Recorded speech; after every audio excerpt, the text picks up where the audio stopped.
The role of the CFO has completely changed. They're no longer reporting on the news. They're actually business partnering. They're sitting in the driver's seat. I like to say that they are the stewards of investment capital and responsible, as I said, for the ROI.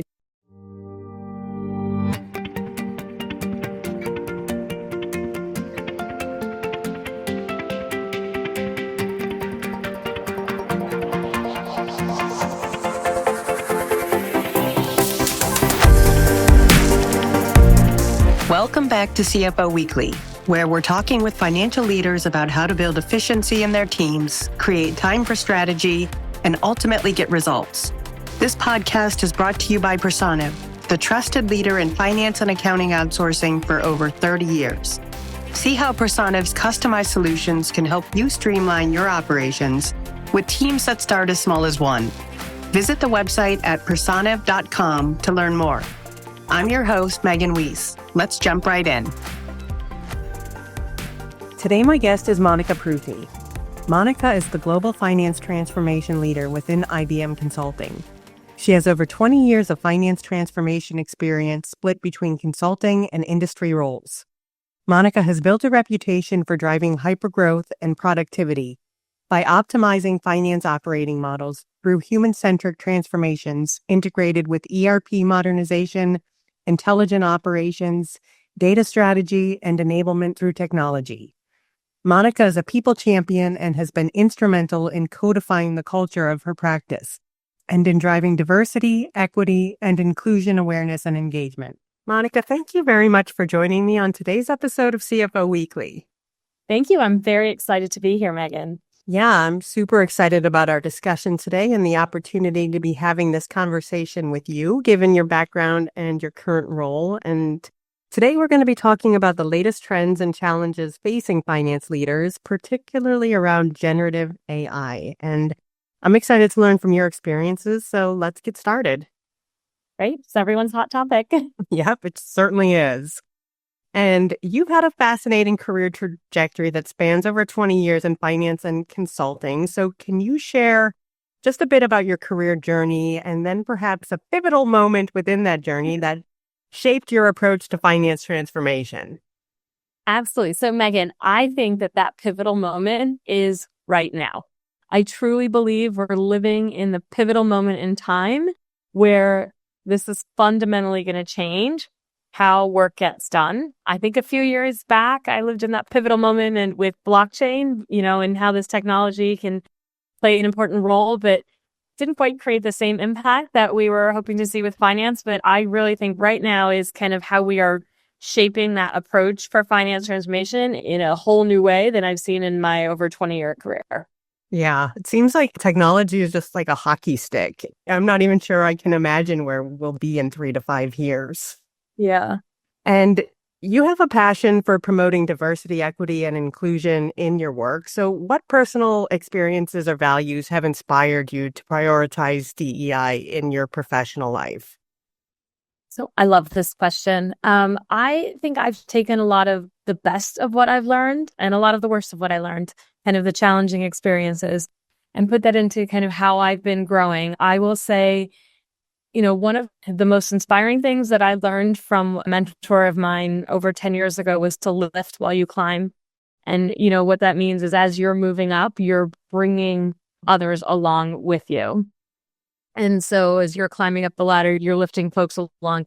And I can give a great example here. So a lot of times, especially in our client meetings, there's a whole team that's working on these materials that are going to be presented to senior finance executives and C-suite CFOs.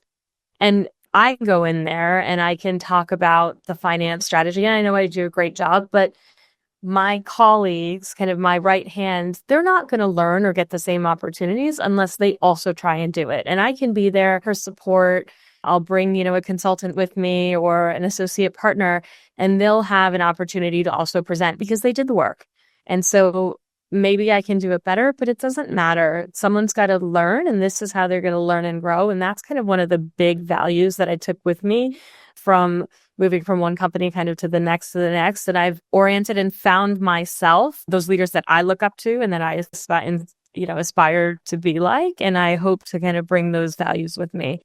I think the other thing I just want to touch upon is that this is a finance sector and it is predominantly male dominated. I will give a lot of kudos and credit to IBM's finance organization, which actually has an incredibly strong female leadership team, which is inspiring, and it's a testament to Jim Kavanaugh and his leadership style. But typically in a finance organization, it is male dominated. And so being able to kind of bring women up, my team is more than 60% women. It's more than 70% diverse. And I love seeing those numbers. And I love seeing how, last year we had partners who were promoted and it was 100% diversity on my team that got promoted. And so, I'm just trying to make sure that it's an equal playing field for all and that people have sponsors. Because this is the other thing that I think, especially with women, women always talk about all the mentors that they have. And I used to do the same thing. I was like, I have, 10, 20 mentors, but unless you have a sponsor and an advocate, a person who's going to really go and fight for you and advocate for your career, I find that less and less women and diversity candidates have sponsors. They've got a lot of mentors, but not someone really being the voice in the room for them. Yeah, it's so important too to have a variety of voices at the table. It doesn't do a company any favors to, No. have a bunch of just clones. Can you talk to us a little bit about your role with IBM and what it is that you do and you're responsible for? Yeah, absolutely. So I lead our global finance transformation offering and practice. And what that means is I'm looking at everything from end-to-end finance. So from CFO advisory, operating model, shared services, BPO, ERP modernization, so things like SAP and Oracle implementations, and data and AI as well. Anything that touches a finance function and a finance domain. So that's like record to report, order to cash, procure to pay, FP&A, tax and treasury. And you look kind of across end to end. And now it's kind of breaking down those barriers and we're actually going beyond finance. And we'll get into it a little bit later, I'm sure, but how that role of the finance organization has really shifted and that we're extending kind of across into technology and operations and business partnering as well. So my role is global finance transformation leader. So it's anything that kind of touches that finance organization. And IBM recently conducted its 2024 CFO survey. Can you discuss the findings of that survey and what, if anything, surprised you about the results? Yeah, absolutely. So I'll give a little bit of a background about the survey first. So the study captures insights from 2,000 plus CFOs across 26 industries and 24 locations. And it kind of reveals the compounded tensions. What are finance leaders thinking about? What challenges are they facing? And then specifically this year is the impact Gen AI will have on their organization. So we found that CFOs ranked technology modernization as the most important enabler of competitive advantage over the next 3 years. The findings also show that there's an even greater opportunity for CFOs to kind of use their influence to advance innovation, underscore kind of those crucial roles that these leaders play in driving that competitive advantage. There's 72% of, I've got the study here, I don't know all the percents off my head, but 72% of the top performing CFOs identified that the CTO is actually super important to be partnering with and critical to their success. However, only 35% of the finance organizations actually said that they're engaging in early IT planning with the tech leaders. So they understand the importance, but maybe not fully putting it into practice yet. So given that, how can CFOs ensure that the finance function is closely involved in the development of business cases that pertain to technology investments? I mean, that's a great question. So they need to stay close to the business case. They actually are accountable for the ROI of the company. So not just stay close to it, they actually own it. They have to understand you don't have to be a data scientist, but you need to understand how to derive the value that the technology can bring. And that's kind of the new role that a CFO is playing with this technology and all technologies. So I'm personally seeing a lot more of business partnering and IT partnering and ops partnering with my finance leaders that I work with and my clients. So I do think that there is a shift. It's kind of that where that CFO study was coming from is kind of the early part. So a lot of times you'll see the CFO brought in as towards, let's help me with the business case, but not so much in the beginning of the early planning, which is where they need to be involved. And you touched on this a bit, but the role of CFO, it hasn't historically been viewed as innovative. But how can CFOs use their influence to advance innovation and drive advantage in a rapidly evolving landscape? Yeah, I mean, this is great. The role of the CFO has completely changed. Yeah. They're no longer reporting on the news. They're actually business partnering. They're sitting in the driver's seat. I like to say that they are the stewards of investment capital and responsible, as I said, for the ROI. So that's everything from tech, even sustainability. So it's like now you have to learn all of these different things to get to drive the value out of it. So the role that they're playing is much more around of a strategic advisor. So even things like storytelling and communications have become much more prominent skills that we see from the senior finance executives. And it's still the number crunching. You still have to have the foundation of finance and accounting, but you've got all these additional skills on top of it. And they really need to use their influence and kind of lean into the risk, like making strategic data-driven decisions. And data is going to be a huge part of this because data is going to help you derive the insights, which is going to help you make those decisions. So I think they weren't seen as innovative before, but they're now seen very much in the driver's seat. And oftentimes we even see like CFOs kind of becoming the next CEOs as well. And how do you see generative AI altering the finance landscape in the next, let's say, 3 to 5 years? Yeah, I mean, I hope it alters the landscape in the next 2 years. It's clearly that the rise of Gen AI has had a profound impact on organizations and leaders. In my conversations with CFO clients globally, so one thing I didn't add is that my role is also global and cross-industry. So I'm covering all of the industries here. The focus has really shifted from if AI should be part of the business strategy to how can we harness that AI for efficiency and for growth. So it's no longer an if, it's not a plus AI, it's an AI plus. That's the shift that we're seeing now. And I think in the next kind of few years or immediately, we're seeing a lot around kind of low-hanging fruit where you can get quick wins and immediate value to really just show this technology is making a difference. It's like augmenting yourself. You're having like an analyst. It's not being replaced by a robot, but you've got something kind of helping you. So you can look at a lot of these low-hanging fruit things like collections and reconciliations. But then over the next 3 to 5 years, I think what you're going to see is a lot more where we're going to leverage generative AI for something like FP&A. So really the strategic finance part of the business and not just the core finance part of it. And so I think the landscape will look very different, but it's like everyone's basically going to have these agents and assistants like on their desktop that they're constantly using. It's something that I do every day. I use our own IBM Consulting Advantage assistants all day. And I find that I get hours back into my day. And what specific ways can generative AI enhance operational efficiency within finance teams? And what early examples are you seeing in your role at IBM Consulting? Yeah, Gen AI can help CFOs navigate a complex risk landscape. It can make people feel more confident in investment decisions. So things like mergers and acquisitions and divestitures. And most importantly, it helps to increase that accuracy of reporting and forecasting. So if you think about kind of like what are the major outcomes that a CFO is looking for, it's going to be around things like control, accuracy, productivity, profitability, growth, and cost takeout. And those are all ways that Gen AI can help enhance, not replace, but enhance to help with decision making.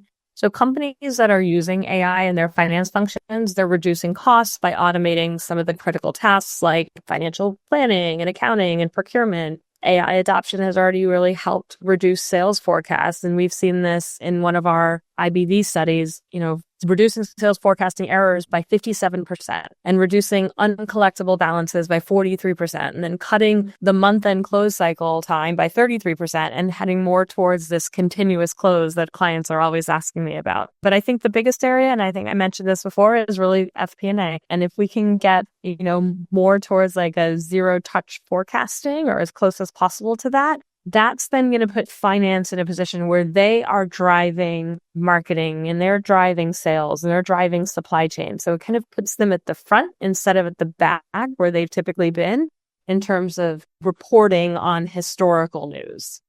And I'm curious, I know like IBM had Watson way back in the infancy of AI. What has that evolved into and what's next for IBM? That's a great question. For IBM, we still have Watson, but it's Watson X. There's WatsonX.ai, WatsonX.gov, WatsonX.data, WatsonX.orchestrate. So Orchestrate is really like, that's kind of the assistance behind there. Orchestrate is like helping you taking over different parts, tasks of your kind of job that you don't have to do anymore. And you can now focus on kind of these strategic tasks. Yeah, I guess that's not at all. I mean, we all want to get rid of the. Yeah, it's like goodbye busy work, right? Like you don't have to worry about all the small stuff. Like think about how much time, especially in a finance organization, somebody spends like 50% of their time in spreadsheets. I mean, it would be amazing to just take 10% of your time and learn how to prompt. I mean, you don't have to go build the LLM or, build the agent behind there, but you just need to know how to kind of use it. So really that's more around the assistants than the agents and kind of automating some repetitive tasks and how to simplify those complex processes. I think the really important one is around data and gov, like making sure you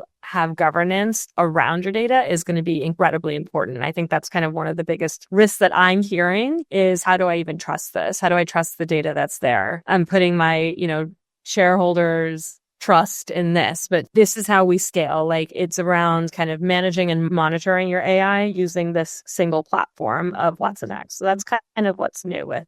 And with your emphasis on human-centric transformations, how is it that organizations can integrate generative AI while still ensuring that human judgment and ethical considerations remain at the forefront?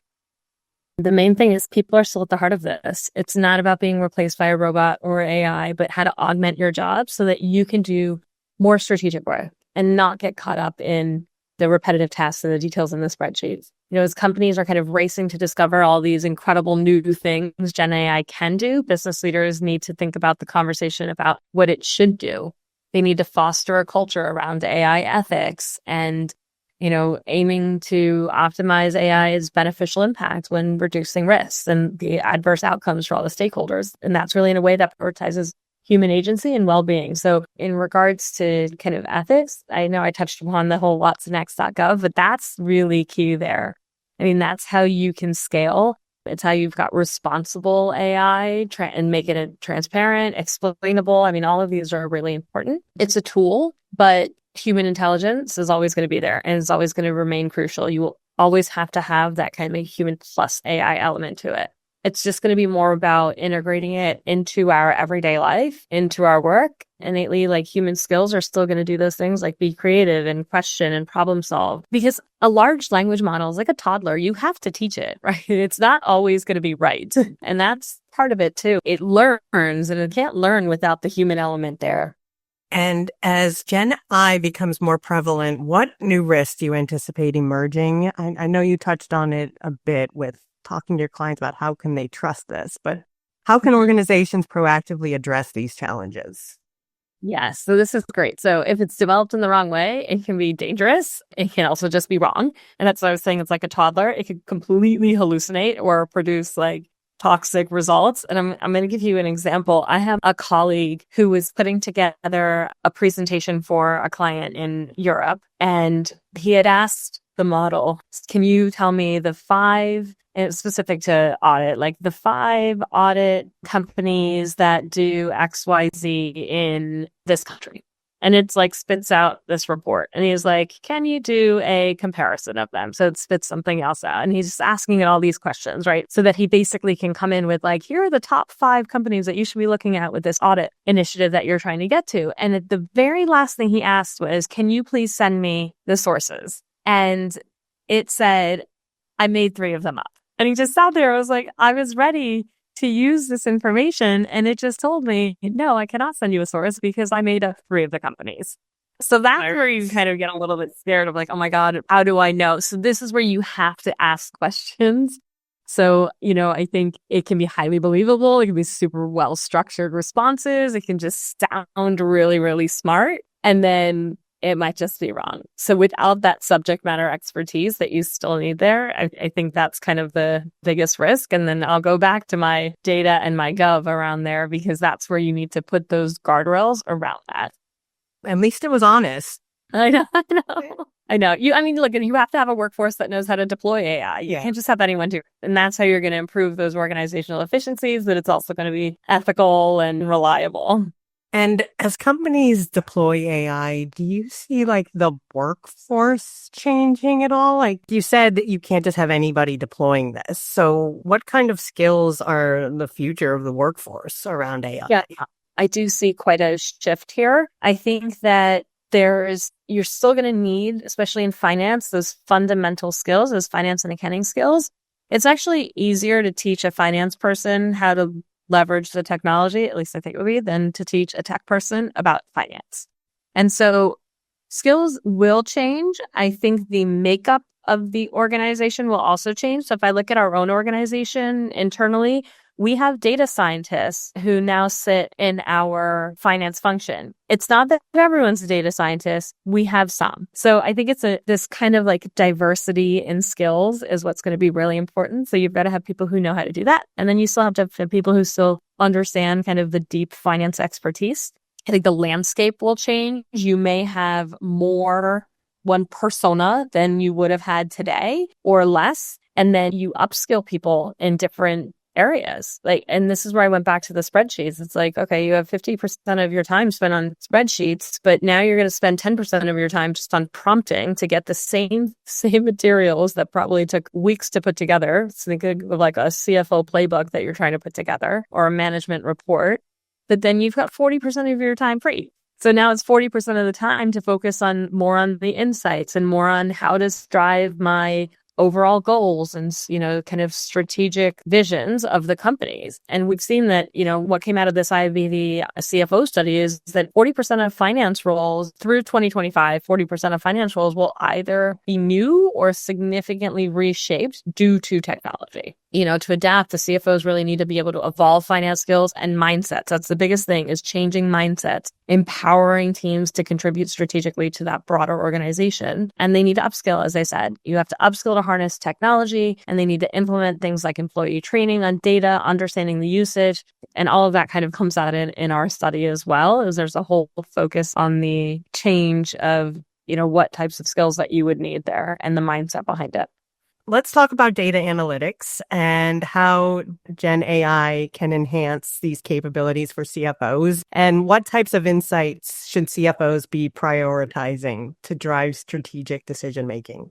So, and before we even get into the insights, I want to go back to the data part of that. And, as I said, data is kind of I like to think it's the lifeblood that you need behind everything. So data is, you've got to get your data right before you can even derive insights. Because if your data is wrong, then you're just adding like AI and analytics onto a tool, right? And then it just provides some insights on something that might not be right. So there's this framework that I think of. It's called DID. So data kind of derives insights to help make decisions. I think the success will depend on how quickly finance can turn the data into actionable insights, which is where Gen AI can deliver the most.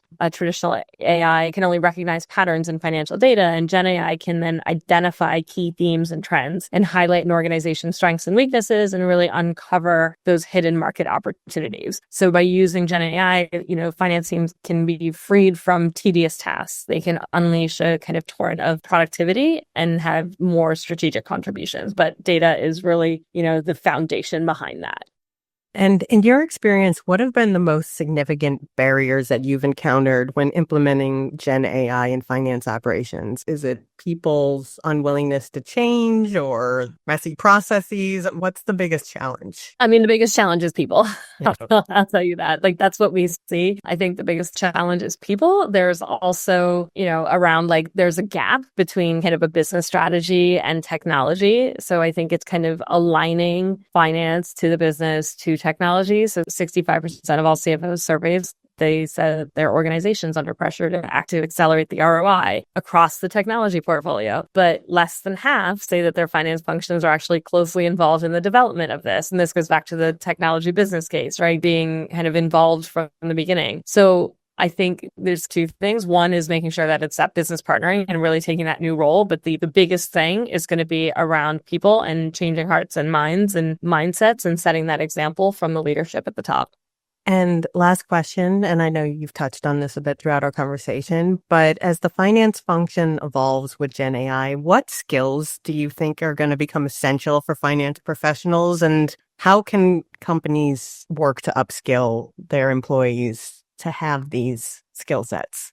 So finance is actually experiencing a shortage of skills right now, kind of at this crucial intersection of technology and domain knowledge, because the balance of having both. And like I said, you can have teams where someone is more tech focused and someone's more domain focused. My team now is comprised of, I've got finance domain knowledge, I have consulting knowledge, I have operating model shared service. And then I brought on someone who is much more focused on data and technology and platform transformation and how it relates to finance. And that person isn't necessarily a deep expert in FP&A, but understands how technology can help enhance. And so I think it's very difficult to find kind of the unicorn of someone who has all the skills. And it's much more about making your team the unicorn with the diversity and skills. So through 2025, 40% of those finance roles are either going to be new or significantly reshaped, like I said, just because of finance technology. And that was one of the findings that came out of this. So it's got to be that balance of two. And it also has to be willing to learn how to use the technology so that it helps you, so that you can get the value out of it. And that's things like learning how to prompt. It's not saying go build a large language model or go build an agent that's going to help you with reconciliation. Someone else can be there to help you build that, where you give them the inputs that goes into it. I think some leading CFOs, one of the other things that maybe I'll end with this that came out of the study was investing in upskilling to harness technology. And they are implementing employee training on data understanding, and the usage is 63% more than their peers. I know that's a kind of a piece that I used before, but that's a big one. And there's a quote that I love around CFOs needing to now be the guardians of stability and the agents of transformation. And that balance is really, really hard. And that requires a lot of different skills to be able to do that. Monica, thank you so much for being my guest today. Thank you. I really enjoyed the conversation. Thanks, Megan. Yeah, me too. And thank you so much for finding the time to be here with us today to share your knowledge. And I wish you and IBM all the best. And to our listeners, please tune in next week. And until then, take care.